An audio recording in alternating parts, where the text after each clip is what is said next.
As we close the doors on 2024 and move on to 2025, I would like to do something that I'm planning to do annually, reminisce about animation in the past year and examine the state and trajectory of the industry as a whole. And this is a pretty fitting year to start with, the midway point of the decade. But since this is my first one of these, I think I should start by explaining my thoughts on the state of animation in the years leading up to this one, so that we have context for what I'll say about 2024. For starters, I think that the 2010s was one of the best decades in animation history. I know it's a contentious decade and it certainly had its problems, but I think that between returning somewhat to form after the later 2000s, serialized storytelling becoming more common, a wide variety of techniques, puppet animation getting more sophisticated and better utilized, the breaking of traditional ideas of demographics, more countries making animation more frequently, some of what was happening in the independent scene, the internet making information more easily available, and the quality of output as a whole, the 2010s were an incredible and important decade for animation.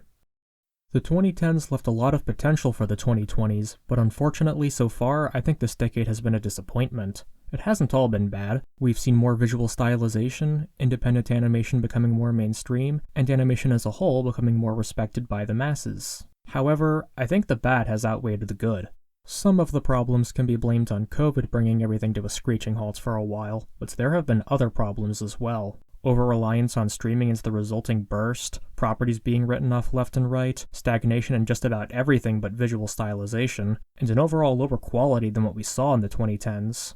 Now that we're caught up on where I think animation has been up to this point, let's look back on 2024 and examine the current state of animation. Well, the trajectory of the overall industry is largely continuing.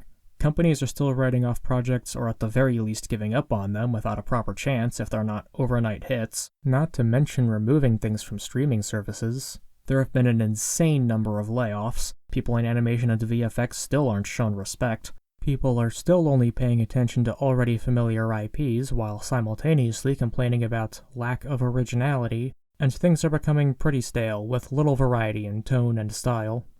A lot of people are concerned about AI, and understandably so, but in one way or another, I don't think it will be as disastrous in the long term as many fear. Even if it's not just a temporary fad, there will always be an audience for original works created by humans.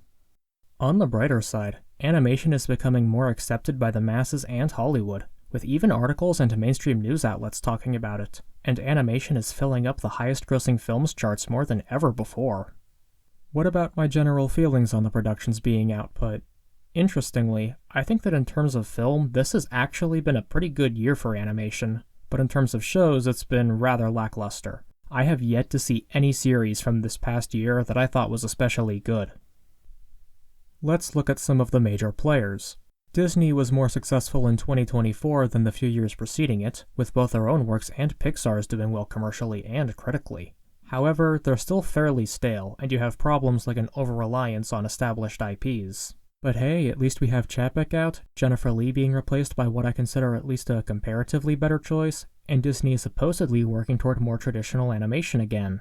DreamWorks, on the other hand, has had mixed reception with its films, and unfortunately, The Wild Robot is stated to be their last production using all in-house artists. Illumination is being Illumination.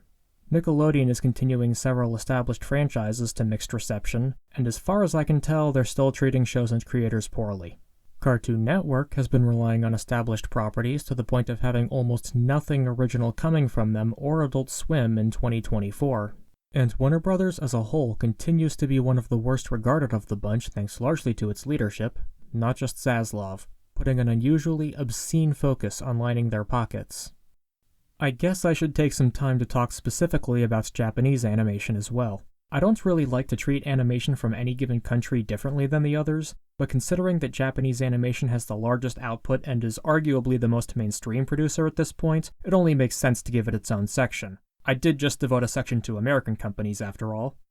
Like with animation in general, I have not been a fan of where the anime industry has been the past several years, if not more so. And like the past few years, this one has been filled with trends chasing, staleness with non-stop isekai ecchi comedies and generic moe stuff, and oversaturation resulting in increased delays, lower production values, worse working conditions, and impending anime burnout. There hasn't been anything new that's blown me away since Odd Taxi over 3 years ago, and 2024 is no exception.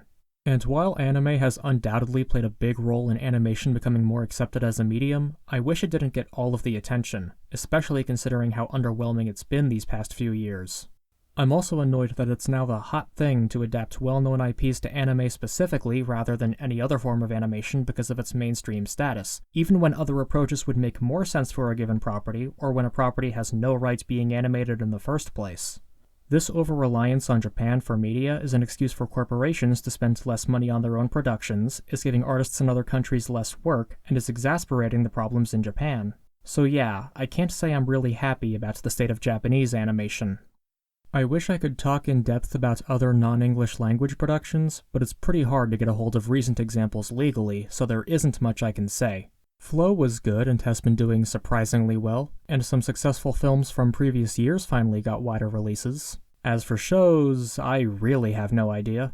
It's even more difficult to legally get a hold of those. At the very least, that means that little to nothing has come out that's been successful enough to reach the English-speaking world, which isn't ideal.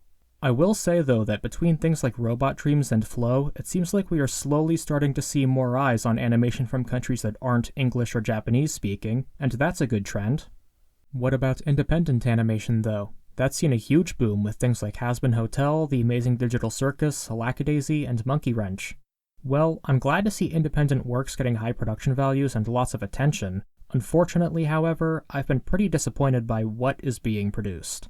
What's the best thing about independent animation? The freedom to do things you couldn't get away with in more traditional distribution. You can be more experimental and artistic, tackle subject matter that other outlets wouldn't touch, share unique perspectives, and overall have much wider variety. But honestly, most of what we've seen isn't taking advantage of this. Hazbin Hotel was put on Prime and just as easily could have been on Adult Swim. I thought The Amazing Digital Circus could have easily been on Netflix even before it was actually put there, etc. I want to see more artistry, more experimentation, more risk-taking, more diverse perspectives being shown, and a wider variety of tones, styles, and demographics, but we're getting little to none of that. It's all still very safe and mainstream, which is of course why it's achieved such success. Don't get me wrong, it's still progress, I'm happy to see it, and I do like some of these productions, but it isn't really what independent animation is capable of being. So overall, I think 2024 was largely a weak year for animation. Not a whole lot came out that impressed me, there are countless industry-wide problems that are continuing or getting worse, and so there are still many hurdles to climb. That being said, there were some notably good productions, indie animation is becoming more successful, animation as a whole is getting more popular and respected, and I do see lots of potential and groundwork for the sorts of changes I want to see.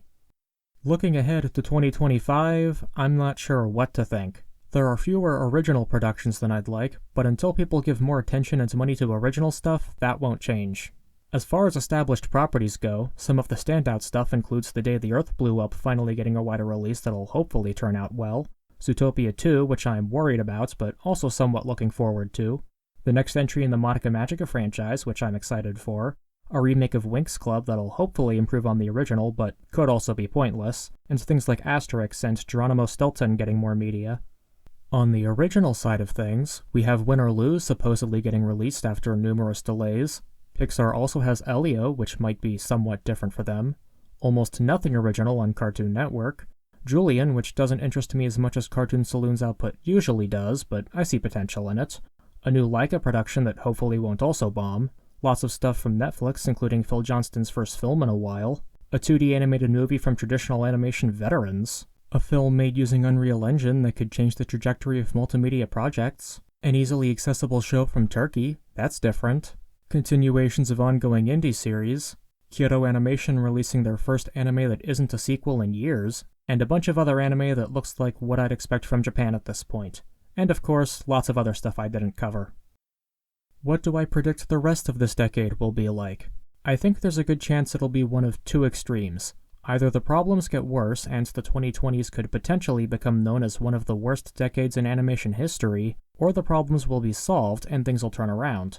In either case, I could see this being an important transition point. Historically speaking, even generally weak periods in animation history served as stepping stones for great developments. The 1970s is one such example. Mainstream animation was so stale and of such poor quality that more niche names like Ralph Bakshi and Nepenthe saw success and inspired more tonal variety, and Disney's problems led Don Bluth to make his own influential films.